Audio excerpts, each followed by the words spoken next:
कहना चाहता हूं कि जैसे मैं मुसलमानों को कह रहा हूं, सिखों को कह रहा हूं, वैसे दूसरे लोगों को भी, खास तौर पर ब्राह्मणों को कहना चाहता हूं कि ब्राह्मण हम लोगों को कहते हैं कि शेड्यूल कास्ट हिंदू है, शेड्यूल ट्राइब हिंदू है, ओबीसी के लोग हिंदू है।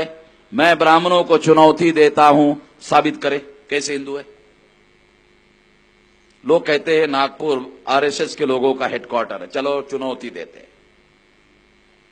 चलो इधर उधर चुनौती क्या देने का, अब आरएसएस का हेडक्वार्टर नागपुर है, चलो उनको ही चुनौती देते हैं। ब्राह्मणों को रिवाज है ये कहने का कि वो पंडित होते हैं। ब्राह्मण चाहे अनपढ़ हो, ब्राह्मण चाहे पढ़ा लिखा ना हो, फिर भी उसको पंडित कहने का रिवाज है। एक तो जवाहरलाल नेहरू को पंडित कहते थे और एक अनपढ़ ब्राह्मण है उसको भी पंडित कहते। मुझे तो आज तक समझ में नहीं आता पंडित शब्द का अर्थ क्या है। मैं तो ये मानता हूं कि विद्वान को पंडित कहते हैं। मैंने तो ये सुना, ये अभ्यास किया कि जो विद्वान होता है उसको पंडित कहते हैं, मगर एक तो जवाहरलाल को पंडित कहते हैं, दूसरे अनपढ़ ब्राह्मण को भी पंडित। मुझे तो समझ में नहीं आता पंडित शब्द का अर्थ क्या है। तो मैं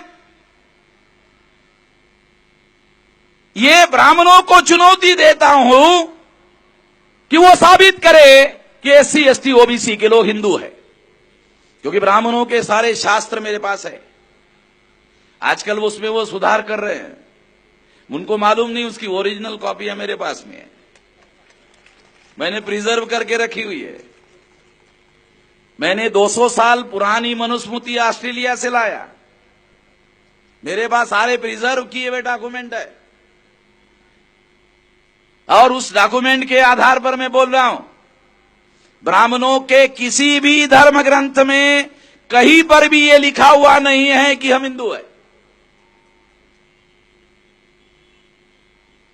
कहीं पर भी नहीं लिखा हुआ है।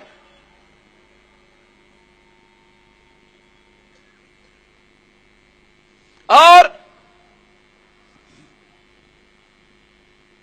जब कहीं पर भी हिंदू लिखा हुआ नहीं है, ये बात मैंने पूना में कही थी और मैंने ये कहा था कि इस सवाल का जवाब देने के लिए किसी एससी एसटी ओबीसी के आदमी को, मेरे इस सवाल का जवाब देने के लिए एससी एसटी आदमी को मत भेजना, इसका जवाब ब्राह्मणों को देना होगा। क्योंकि तुम एससी एसटी आदमी को भेजोगे तो मैं उसको सवाल पूछूंगा कि तुमने वेद पढ़ा, तो इधर उधर देखेगा वो आदमी, साले तुम वेद पढ़ा पूछ रहा है। तो मैं कहूंगा चलो कठिन सवाल पूछ दिया, अब तेरे को आसान सवाल पूछता हूं। वेद पढ़ा तो कठिन है, सवाल कठिन था, अब आसान कर रहा हूं। वेद को देखा? अबे तेरे तो छोड़, तेरे बाप ने, तेरे दादा ने, दादा के बाप ने और दादा के दादा ने भी नहीं देखा। पढ़ा तो बहुत दूर की बात है, देखा तक नहीं। जब देखा तक नहीं तो तू कैसा भाई हिंदू है? तू कैसा हिंदू है जो देखा ही नहीं? पढ़ने की बात तो बहुत दूर की बात है। तो इसलिए मैंने उस समय कहा था पूना में, ब्राह्मण को, हमारे किसी एससी एसटी आदमी को मत भेजना जवाब देने के लिए, ब्राह्मण को जवाब देना होगा। और फिर 1.5 महीने के बाद आरएसएस के सरसंघ चालक को, मोहन भागवत को वहां बड़ा कार्यक्रम लेना पड़ा और मेरे सवाल का जवाब देना पड़ा। और जवाब में मोहन भागवत ने क्या कहा? मोहन भागवत ने कहा कि हम सब लोग सांस्कृतिक दृष्टि से हिंदू हैं। अरे भागवत जी, बच्चों को ये पढ़ाया जाता है कि जवाब लिखने के पहले सवाल को समझ लो। आप तो बच्चे हैं नहीं, मगर फिर भी मैं कहना चाहता हूं कि आप जवाब देने के पहले सवाल तो समझ लो भाई कि मैं क्या पूछ रहा हूं। मैंने कहा कि हम लोग किस आधार पर हिंदू है, बताओ कौन से धर्म ग्रंथ के आधार पर हम हिंदू है? बताओ, हम लोग ब्राह्मण धर्म के किसी भी धर्म ग्रंथ के आधार पर हिंदू नहीं है, और अगर हिंदू नहीं है तो बताओ, तो कहा सांस्कृतिक दृष्टि से हिंदू है। ब्राह्मण भारत का रहने वाला नहीं है, ब्राह्मण विदेश से भारत में आया है, डीएनए के अनुसार फाइनली प्रूव हो गया है। और अगर ये फाइनली प्रूव हो गया है कि ब्राह्मण विदेश से आया है, तो ब्राह्मण की संस्कृति और हमारी संस्कृति एक कैसे? तो ब्राह्मण की संस्कृति और हमारी संस्कृति एक तो है नहीं। जब एक नहीं है तो किस आधार पर कहते हो कि हम सांस्कृतिक दृष्टि से सभी के सभी हिंदू है? और अगर आप कहते हो तो इस बात को हम नहीं मानते।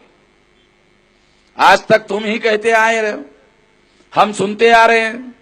अभी हम लोग आपकी बात न सुनेंगे न मानेंगे, हम नहीं मानते। लोकतंत्र है, मानना न मानना हमारे हिसाब से हम निर्णय करेंगे, हम आपकी बात नहीं मानते। दिल्ली गया, दिल्ली में इनका जो सेक्रेटरी जनरल था भैयाजी जोशी, वहां उन्होंने भाषण दिया और भाषण में कहा हम हिंदू धर्मियों की बात नहीं कर रहे हैं, हम तो केवल हिंदू की बात कर रहे हैं। शब्दों का छल करते हैं। हम हिंदू धर्मियों की बात नहीं कर रहे हैं, हम तो केवल हिंदुओं की बात कर रहे हैं। इसका मतलब है हिंदू धर्मी अलग होते हैं और हिंदू अलग होते हैं। ये सारा शब्द छल जो है, ये शब्द छल हम लोगों को समझ में आता है। ये शब्द छल के जाल में अब हम फंसने वाले नहीं है। इसलिए साथियों, खासतौर पर मुस्लिम भाइयों, सिख भाइयों को मैं अनुरोध करना चाहता हूं कि वो हमें हिंदू ना कहे, ब्राह्मण को हिंदू हमें कहने दो, हम ब्राह्मण को निपट लेंगे। और अभी मैंने जो लॉजिक और तथ्य पेश किया, तो ये निपटने वाले तथ्य है। तो मैं निपट रहा था, आपको मैंने कहा था मैं निपट लूंगा, तो ये निपट रहा था। तो निपटने का काम मैं कर रहा था, उनके पास इसका कोई जवाब नहीं है, आज तक कोई जवाब नहीं है। इसलिए इन लोगों ने, ब्राह्मणों ने, हम इस देश के मूल निवासियों को 6000 जाति के टुकड़ों में बांटा। ये ब्राह्मण लोग 2-2.5 हजार साल से हम लोगों को 6000 जाति के टुकड़ों में बांटा। जब आजादी का आंदोलन चल रहा था तो ब्राह्मणों ने प्रचार किया अंग्रेजों के विरोध में कि अंग्रेज जो है डिवाइड एंड रूल पॉलिसी पर अमल करते हैं, यानी बांटो और राज करो। चलो थोड़ी देर के लिए बहस मान लेते हैं, स्वीकार कर लेते हैं कि अंग्रेजों का राज, बांटो और राज करो